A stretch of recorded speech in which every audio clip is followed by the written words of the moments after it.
أشرف الأنبياء والمرسلين وعلى آله وصحبه أجمعين.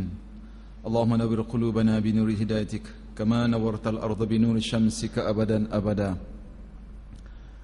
اللهم أعز الإسلام والمسلمين، اللهم انصر المجاهدين في كل مكان، اللهم أذل الشرك والمشركين والنفاق والمنافقين والكفر والكافرين والظلم والظالمين يا قهار يا جبار يا منتقم يا الله. اللهم آمين، اللهم آمين. Muslimin muslimat dan juga sidang jemaah yang saya kasih kerana Allah Subhanahu wa taala.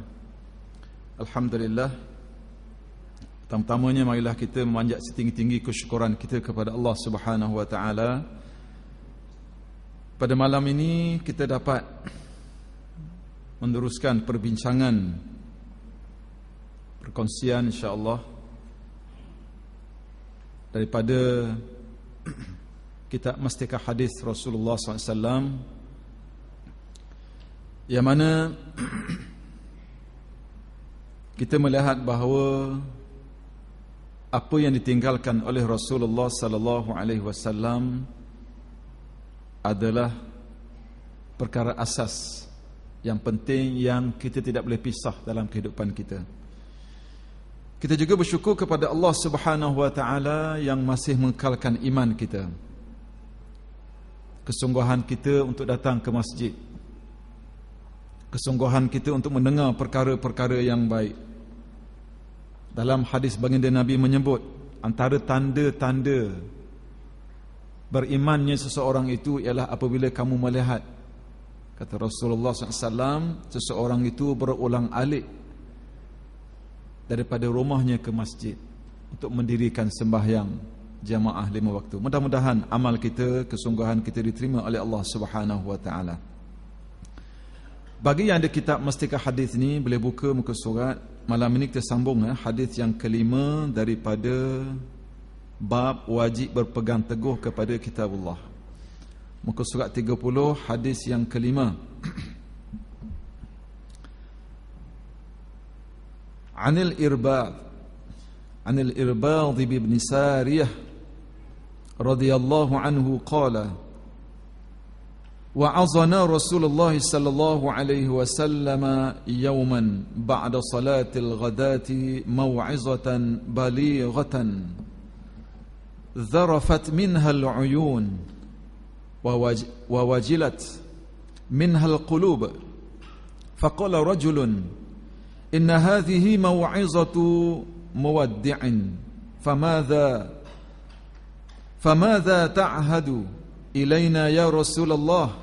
قال أوصيكم بتقوى الله والسمع والطاعة وإن عبد حبشي فإنه من يعيش منكم يرى اختلافا كثيرا وإياكم ومحدثات الأمور فإنها ضلالة فمن أدرك ذلك منكم فعليه بسنتي وسنة الخلفاء الراشدين المهديين عضوا عليها بالنواجذ أو كما قال صلى الله عليه وسلم. حديث رواه الترمذي.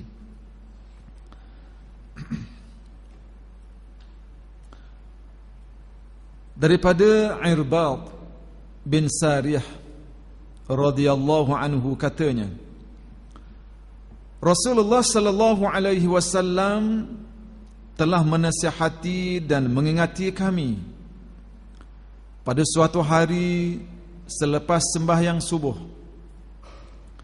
dengan satu nasihat dan peringatan yang sangat-sangat mendalam dan berkesan, yang menjadikan pendengar-pendengarnya menitiskan air mata dan menjadikan hati-hati mereka gerun gementar. Lalu berkatalah salah seorang daripada lelaki di antara kami, sesungguhnya nasihat ini nasihat orang yang memberi selamat tinggal. Maka apakah pesanan yang Tuhan hendak pesankan kepada kami ya Rasulullah sallallahu alaihi wasallam? Baginda menjawab, aku berpesan kepada kamu dengan takwa kepada Allah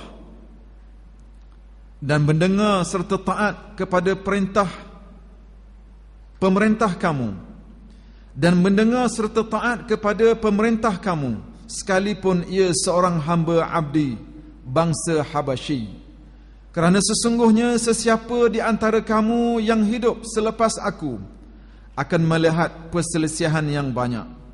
Dan dengan yang demikian berjaga-jagalah kamu, jauhkanlah diri dari perkara-perkara baru yang diada-adakan dalam agama.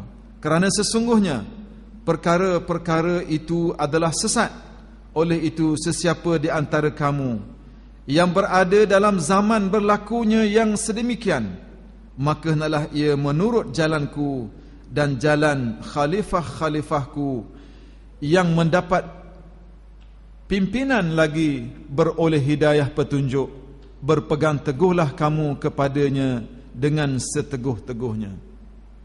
Hadis rawahu Tirmizi atau kama qala sallam. Muslimin muslimat yang saya kasih kerana Allah, hadis ini dia cerita kepada kita beberapa perkara, ya. Dan selepas itu dia tulis, bagi yang ada kitab dia tengok, dia kata wa inda Abi Dawud, dalam riwayat Abi Dawud, tadi ila Imam Tirmizi, ya, dalam riwayat Abi Dawud, wa iyyakum muhdatsatil umur fa inna kulla muhdatsatin bid'atun wa kulla bid'atin dalalatun atau kama qala sallallahu alaihi wasallam. Menurut hadis Abu Dawud, dan berjaga-jagalah kamu, sabda Nabi SAW, dan berjaga-jagalah kamu, jauhkanlah diri daripada perkara-perkara baru yang diada-adakan dalam agama. Kerana sesungguhnya tiap-tiap perkara yang diada-adakan itu bid'ah, dan tiap-tiap yang bid'ah itu adalah sesat. Ini riwayat daripada Abi Dawud. Yang pertama tadi daripada Imam Tirmizi. Baik. Tuan-tuan puan-puan sidang pendengar yang dikasihi oleh Allah Subhanahu wa taala. Dalam hadis yang kita baca, hadis pertama dan hadis kedua, antara perkara yang disebut oleh Nabi sallallahu alaihi wasallam, ya, supaya apa?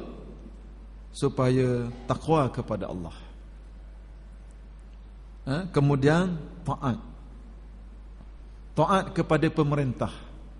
Walaupun dia itu, kata Rasulullah, pemimpin itu seorang abdun habasyiyun, hamba Habsyi. Kita akan tengok nanti dalam huraiannya, ya. Hadis yang kelima ini, kata pengarang, mengandungi yang pertama, Rasulullah sallallahu alaihi wasallam seorang ahli pidato yang amat bijaksana, ya. Yang kedua, dalam pidatonya kerap kali baginda berpesan supaya bertakwa daripada terkena kemurkaan Allah. Yang ketiga, orang-orang Islam diwajibkan taat kepada pemerintah dengan tidak memandang kepada asal keturunannya. Yang keempat, amaran baginda tentang berlakunya perselisihan dalam kalangan umat Islam. Dan yang kelima, jalan bawaan Rasulullah sallallahu alaihi wasallam dan jalan pimpinan khalifah ar-Rasyidin hendaklah sentiasa dijadikan pedoman. Ini secara umumnya nuktah-nuktah ataupun perkara-perkara asas yang ditekankan dalam hadis yang pertama dan juga hadis kedua yang diletak oleh pengarang sebagai hadis yang kelima dalam kitab ini, iaitulah dalam bab wajib berpegang teguh kepada kitabullah. Wajib berpegang teguh kepada kitabullah. Rasulullah sallallahu alaihi wasallam dia cerita kepada kita beberapa perkara. Saya sebut tadi, antaranya takwa kepada Allah, taat kepada pemerintah, tak kira siapa dia. Walaupun dia seorang hamba abdi, kalau sudah dilantik, disetujui, dipersetujui menjadi pemerintah, ketua, maka hendaklah kamu taat, kata Rasulullah sallallahu alaihi wasallam. Dan juga disebut dalam hadis ini, kamu akan tengok selepas itu, dia kata apa? Yarah ikhtilafan katsira, kamu akan hidup, dia kata selepas ni kamu akan tengok banyak berlaku perselisihan. Macam hari inilah, macam-macam. Dan Nabi pesan kepada kita, jaga dalam perkara-perkara baru yang menyesatkan, yang tidak ada asal usulnya dalam agama, tapi dijadikan amalan seharian. Dan disebut dalam hadis yang kedua, dalam hadis yang pertama lagi, bahawa supaya berpegang teguh ketika mana di akhir zaman itu, di mana manusia dah sesat, khilaf dan sebagainya, maka Rasulullah SAW ajar kepada kita supaya pegang kepada sunnah dia dan sunnah pegangan khulafa ar-rasyidin, iaitulah yang 4 itu, Abu Bakar, Umar, Uthman dan juga Ali. Nabi sebut secara jelas khulafa ar-rasyidin. Itu tafsiran yang paling jelas. Dan berpegang teguh, jangan berganjak kepada sunnah dan apa yang dibawa oleh orang-orang yang bersama dengan Nabi sallallahu alaihi wasallam. Kita lihat huraian dia. Muka surat 31. Yang pertama daripada perkara-perkara yang disebut tadi, Rasulullah sallallahu alaihi wasallam seorang ahli pidato yang amat bijaksana, sebagai seorang rasul yang terpilih, yang sentiasa mendapat pimpinan daripada Allah Subhanahu wa taala melalui malaikat Jibril alaihi salam. Sudah tentu nasihat-nasihat dan pengajaran baginda memberi kesan yang sangat-sangat mendalam dan mempengaruhi pendengar-pendengarnya, sehingga hati yang keras menjadi lembut, yang pengecut menjadi berani, dan yang cuai menjadi tekun, bertindak dengan bersungguh-sungguh. Tuan-tuan, puan-puan dikasihi oleh Allah, Rasulullah sallallahu alaihi wasallam terkenal dengan seorang pemidatu, seorang penceramah, seorang pensyarah yang hebat. Bila dia ceramah macam berlaku dalam hadis ini, disebut dalam hadis ini bagaimana seolah-olah disebut di sini sebagai apa? Zarafat minhal uyun.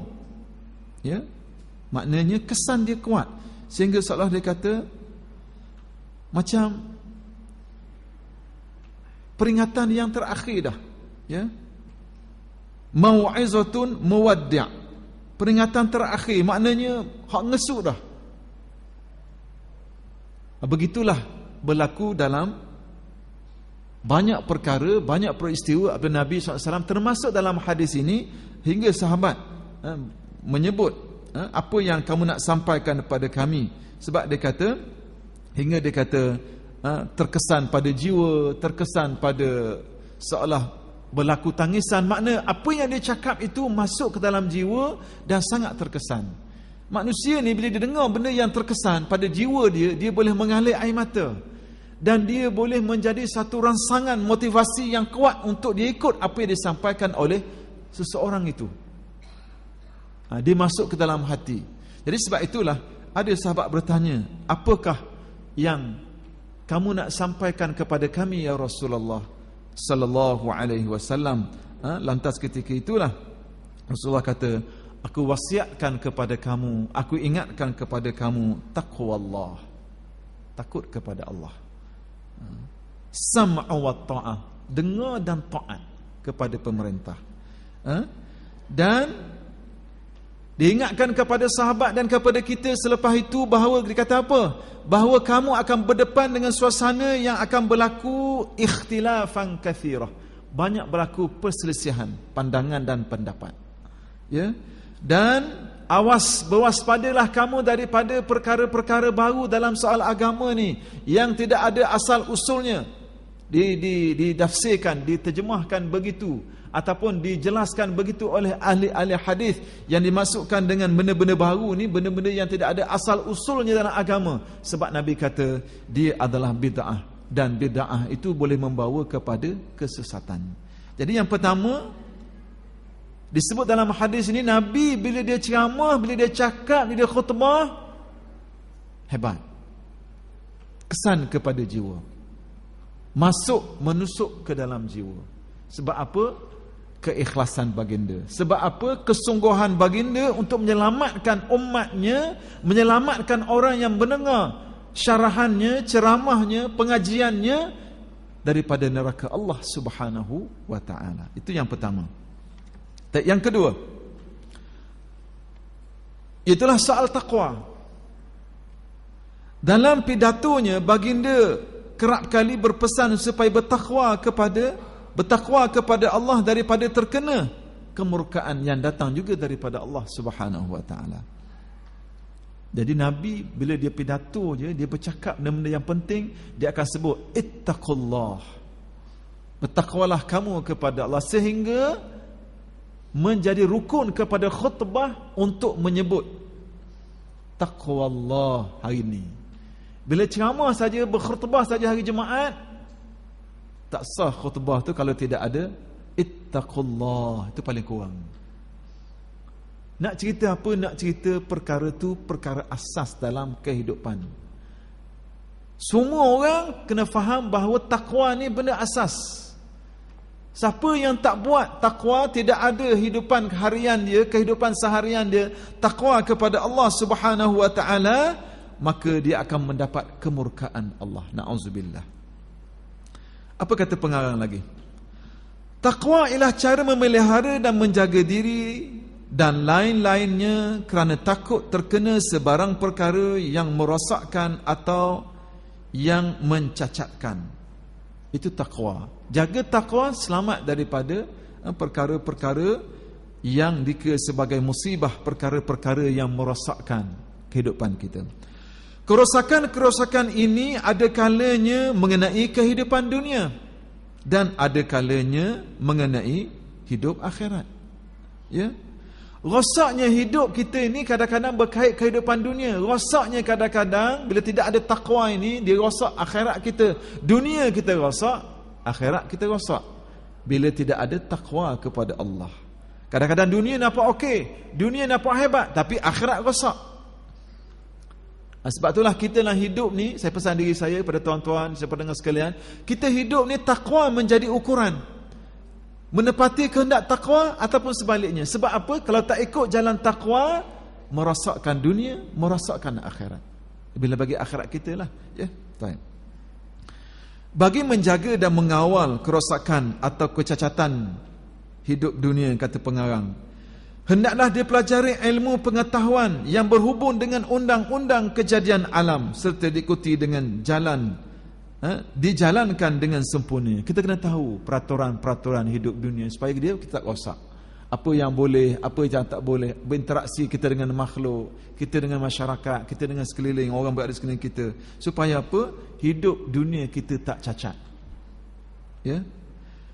Misalnya bagi mencegah kekalahan dan kerosakan dalam perjuangan, hendaklah mengetahui cara-cara dan peraturan melawan musuh serta menyediakan alat-alat kelengkapan yang dikehendaki oleh keadaan dan zaman. Selain daripada itu, hendaklah pula disertakan dengan kekuatan rohani, iaitu bersatu hati, tetap dan tabah serta bertawakal kepada Allah Subhanahu wa ta'ala. Kalau melibatkan soal-soal dunia, kena ada ilmu, dia kata. Contoh dia kata, kalau nak berperang dengan musuh, ada ilmu, senjata apa nak guna, zaman mana berbeza. Zaman 30-an, 20-an, 50-an, 70-an berbeza dengan zaman sekarang. Peralatannya, strategi perangnya, itu kena ada ilmu. Tidak lagi secara tradisional, berbagai-bagai alat canggih yang memberi manfaat kepada manusia. Maka kena ada ilmu. Sebab itulah strategi perang ni kena ada ilmu. Sebab tu dia ada kolej tentera, ada universiti ketenteraan, nak mengajar bagaimana teknik-teknik peperangan dan sebagainya dalam bentuk moden, dalam bentuk tradisional, dan kadang-kadang digabungkan dua ilmu ini menjadi kekuatan kepada manusia yang nak pertahankan diri dan pertahan maruahnya dan negaranya. Sama juga dia kata, ya, perkara-perkara yang berkait dengan rohani kena ada juga, tawakal kepada Allah, tabah dan sebagainya. Demikian juga bagi menjaga kerosakan atau kecacatan hidup akhirat, supaya terpelihara hidup akhirat, apa dia kata? Hendaklah mencegahnya dengan iman yang ikhlas, yang jujur kepada Allah, tauhid yang tulen, dan amal yang saleh, serta menjauhi segala yang bertentangan dengan semua itu.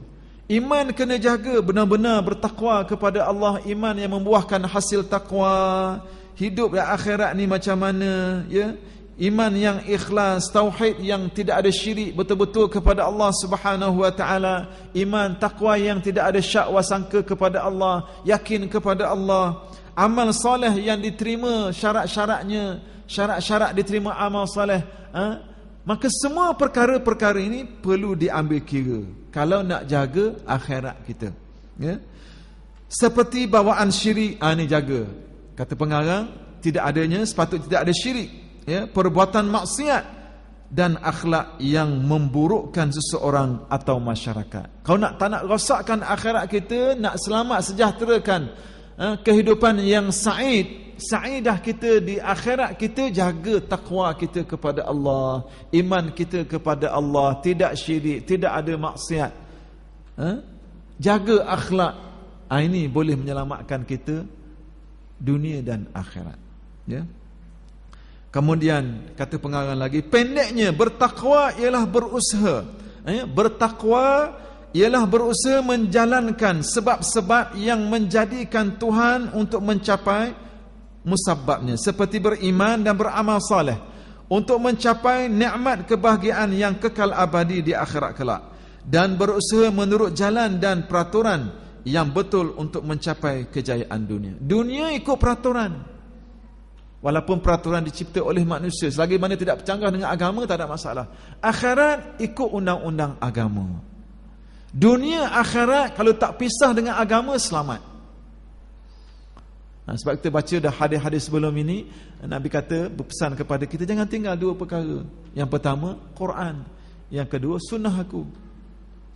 Dalam hadis ni tambah lagi, dalam hadis malam ni, itulah sunnah Khulafa' Rasyidin yang memerintah, yang mentadbir negara selepas kewafatan baginda Nabi sallallahu alaihi wasallam. Jadi sebab itu kita melihat takwa ni penting. Kalau dia sebagai peribadi, dia sebagai ahli keluarga, dia sebagai orang yang duduk dalam masyarakat, ya, ada sifat takwa ini, selamat dia. Tapi kalau tak ada sifat takwa, rosak belaka, hilang segala akhlak pada dia, hilang segala kebaikan yang ada pada dia apabila tidak ada takwa kepada Allah Subhanahu wa taala. Baik. Yang ketiga, orang Islam diwajibkan taat kepada ketua, sekalipun ketua itu daripada golongan hamba abdi. Nabi sebut dalam hadis ni, dia kata apa? Was-sam'i wat-ta'ah wa in 'abdun habasyiyun. Mu kena taat, mu kena dengar arahan walaupun ketua itu daripada seorang hamba yang Habasyi, Habsyah. Maknanya siapa tuan-tuan? Zahir dia ni tak cantik, tak elok. Maknanya kalau Habsyah ni orang belah Afrika. Belah Afrika ni kulitnya tak apa cerah mana, rambutnya kerinting. Dalam hadis ada menyebut, walaupun seperti rambutnya seperti buah zabib, seperti apa ni, buah zabib, anggur yang kering itu. Walaupun begitu rambutnya, kena taat apabila dia adalah menjadi pemerintah kepada kamu. Apa kata pengarang yang ketiga ini?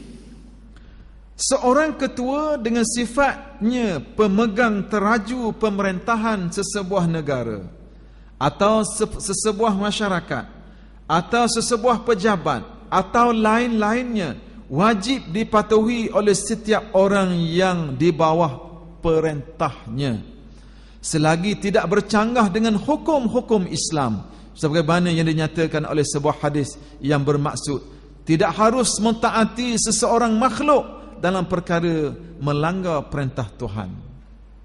Jadi apabila kita menjadi pengikut kepada seorang ketua, maka wajib taat.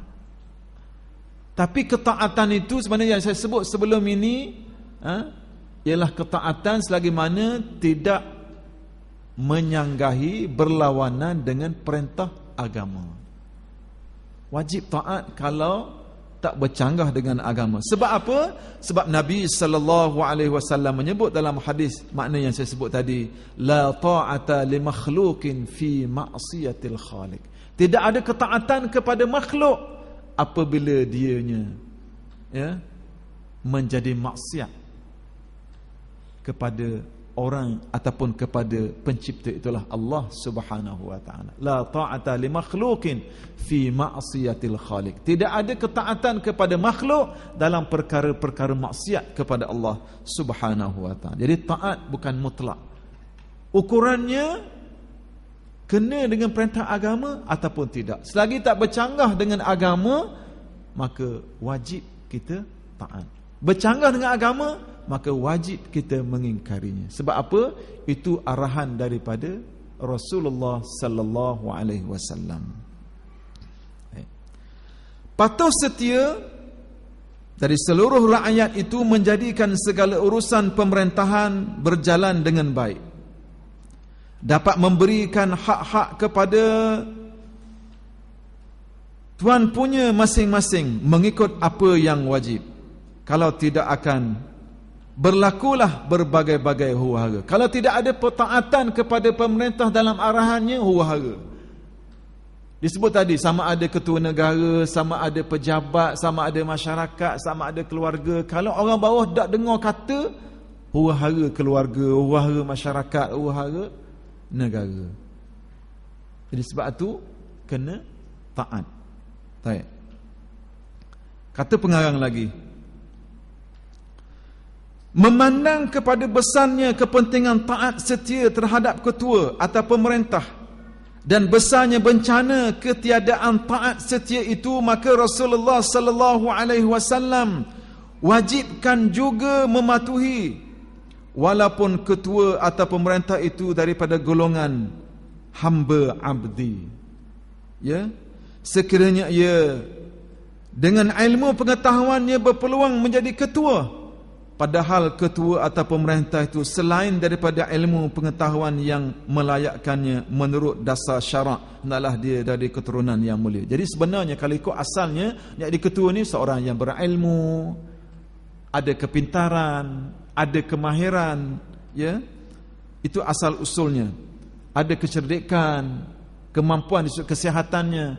Tapi kalaulah berlaku seseorang yang dilantik itu zahirnya tak seberapa, tapi mungkin ada kecerdikan dan sebagainya, walaupun daripada golongan hamba, ya, abdiyun, habasyiyun, ya, daripada keturunan Afrika, contoh disebut dalam hadis ini, maka kena taat. Kena taat. Jadi sebab itulah kalau kita perhati, orang yang menjadi ketua, sama ada ketua keluarga, ketua masyarakat, ya, ketua negara, maka dia kena raih banyak benda. Kalau tak, dia akan dipersoal di hadapan Allah Subhanahu wa taala. Jadi sebab itu, ya, dia ajar kepada kita supaya apa?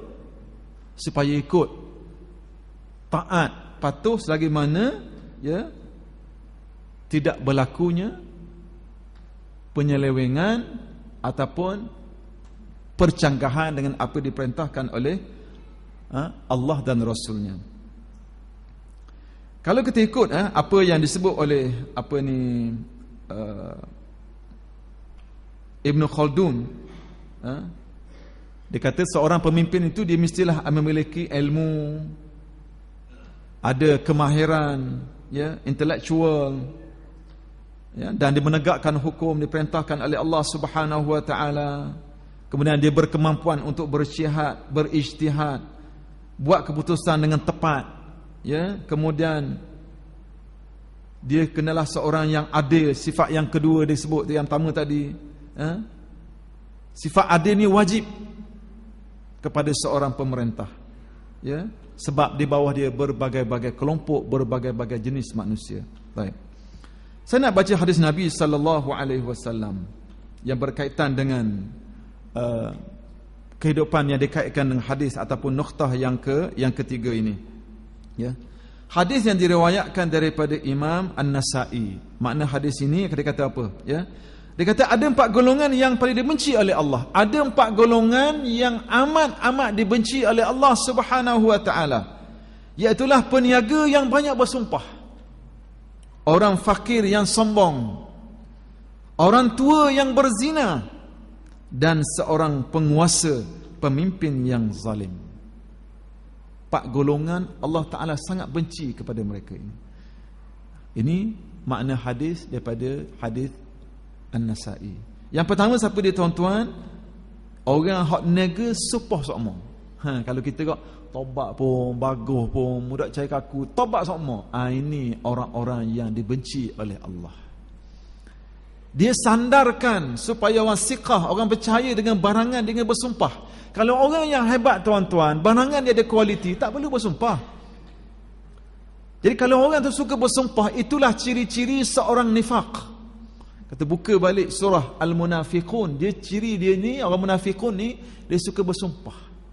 Sebab apa? Dia tak yakin dengan kapasiti, kemampuan yang ada pada dia, kejujuran yang ada pada dia. Dia terpaksa cover diri dia dengan sumpahan untuk mengambil kepercayaan manusia lain. Dan bersumpah ini, kalau bagi seorang peniaga suka bersumpah dengan jualan dia, barangan dia, orang ini, peniaga ini adalah peniaga yang dibenci oleh Allah Subhanahu wa taala. Yang kedua ialah orang miskin yang sombong. Dahlah miskin sombong pula. Tak sedar diri. Ni sama juga. Yang ketiga ialah orang tua yang berzina. Tua bangka dah duk berzina lagi. Allah, na'udzubillah.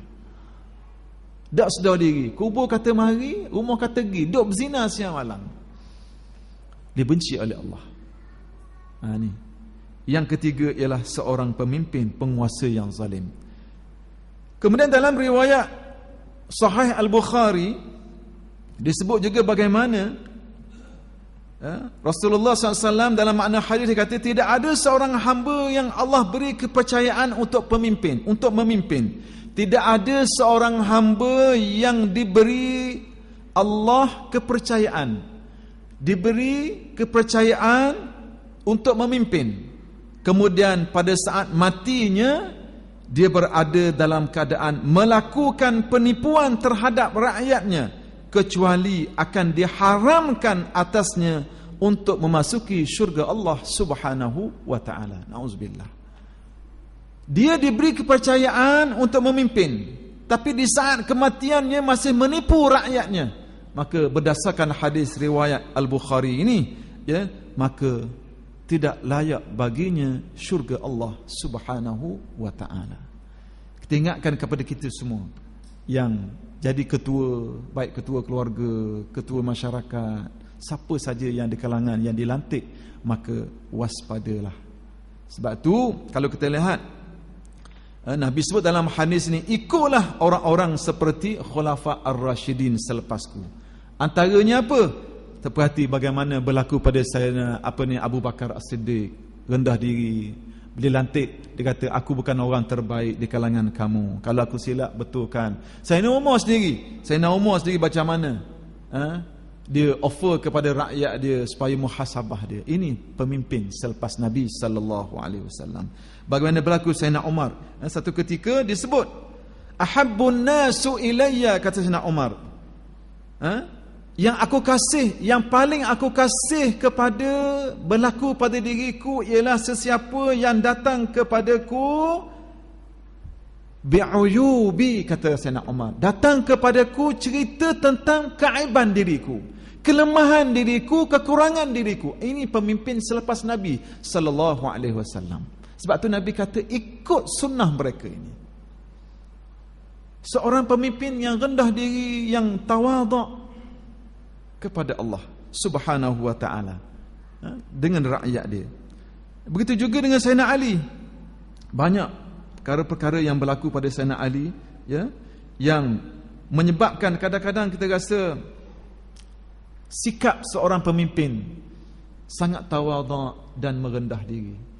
Sayyidina Umar, Sayyidina Ali, Osman, 4 khulafa ini masya-Allah sangat dekat kepada Allah dan merendah diri kepada Allah, dan masing-masing tak kata dialah yang terbaik. Itu kelebihannya. Okey, kita sambung sikit lagi. Apa kata pengarang yang keempat? Amaran baginda tentang berlakunya perselisihan dalam kalangan umat Islam. Amaran yang telah diberikan oleh Rasulullah sallallahu alaihi wasallam telah berlaku dan menjadi kenyataan. Itulah bila hari ini tuan-tuan. Dan dulu juga berlaku, hari ini juga berlaku, lebih dahsyat lagi. Orang-orang Islam telah pun mengalami perselisihan sesama sendiri, sama ada dalam soal-soal i'tiqad, iaitulah soal-soal kepercayaan, dalam amal ibadat, mahupun dalam soal-soal politik, sehingga menyebabkan berlakunya perkara-perkara yang tidak diingini. Rasulullah kata akan berlaku fasayara ikhtilafan katsira, akan berlaku, kamu akan tengok berlaku khilaf, perselisihan, ya, perselisihan yang banyak. Dalam soal apa? Soal ibadat, banyak perselisihan. Ya, soal kehidupan seharian.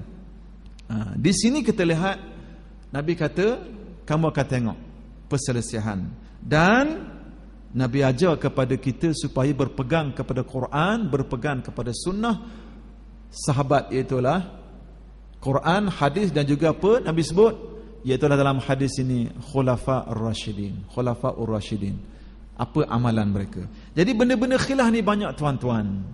Di dalam agama dia ada dua. Satu, benda-benda yang usul, benda-benda yang asas. Yang kedua dia panggil benda-benda yang furu', benda-benda yang cabang. Benda-benda yang asas kita jarang berselisih faham. Soal Quran, ya, hukum hakam yang jelas, sembahyang, zakat, haji, itu benda-benda asas yang tak ada orang yang boleh tolak. Semua setuju. Soal mengembalikan dakwah, mengembalikan kecemerlangan Islam, berdakwah kepada siapa yang ada sekeliling kita, itu semua bersetuju, tak ada masalah. Cuma cara berdakwah itu selisih. Sama juga dalam ibadat. Ya. Ada ibadat-ibadat yang dikaitkan ibadat-ibadat sunat, ada benda-benda yang asas, sembahyang tu asas. Cuma dari sana ada benda-benda khilaf. Sebab tu dalam fiqh dia ada berbagai-bagai mazhab. 4 mazhab kan lebih daripada itu, berbagai-bagai mazhab. Ada yang zahiri dan sebagainya. Nak cerita kepada kita bahawa benda ni benda khilaf, dan adab kita dalam benda yang khilaf, bukan benda yang usul, benda yang khilaf, macam-macam pandangan ulama. Dan ulama sudah berselisih faham, dah berpuluh tahun, dah beratus tahun. Maka kita di akhir zaman janganlah berselisih faham menyebabkan merosakkan benda-benda yang usul, benda-benda yang asas. Contoh, ya, kita bergaduh soal-soal furu' dalam bab ibadat. Usolli tak usolli, kunut tak kunut, tahlil tak tahlil, itu benda furu', benda yang cabang dalam agama. Kita duduk bergaduh, kita bertengkar. Bila bertengkar bergaduh, dia merosakkan hubungan sesama Islam, maka hukumnya haram. Sebab itulah hubungan sama Islam ini mesti dijaga, sebab dia adalah asas dan dia bukan cabang. Ini yang kadang-kadang masyarakat kita keliru. Bergaduh, bertumbuk semayang. Usolli tak usolli, tahlil tak tahlil. Ya, apa lagi? Telkin tak telkin. Islam mengajar kita ada benda asas. Islam mengajar kita ada benda khilaf. Soal talqin benda khilaf, soal usolli tak usolli benda khilaf, soal benda-benda berkait dengan ibadat-ibadat, qiyam dan sebagainya, benda khilaf. Maka kita meraihkan, masing-masing ada hujah, berlapang dada. Jangan pegang kerah hak kita seorang. Baik. Yang kelima, perlu berpandu kepada jalan bawaan Rasulullah sallallahu alaihi wasallam dan jalan pemimpin Khalifah Ar-Rasyidin. Sebagaimana perlunya pedoman dalam perjalanan atau pelayaran untuk mengelak daripada sesat barat, maka demikianlah pula perlunya berpandukan ke jalan bawaan Rasulullah SAW dan jalan pimpinan Khalifah Ar-Rasyidin dalam bawaan hidup seseorang sehari-hari, lebih-lebih lagi pada masa berlakunya pertelingkahan. Setelah memberi amaran tentang berlakunya persengketaan dalam kalangan umat Islam, baginda iringi pula dengan pesanan supaya mereka sentiasa berpandukan kepada jalannya dan jalan khalifah selepasnya, ya, dan melarang daripada perkara-perkara baru yang diada-adakan dalam agama saat tadi dan berdasarkan akal fikiran semata-mata dan keinginan hawa nafsu kerana buruk padanya. Mudah-mudahan Allah Ta'ala beri kekuatan kepada kita dan keampunan kepada saya, kepada tuan-tuan sekalian. Wallahu a'lam. Aqul qouli hadza wa astaghfirullahal azim li wa lakum. Wassalamu alaikum warahmatullahi wabarakatuh. Wallahu a'lam.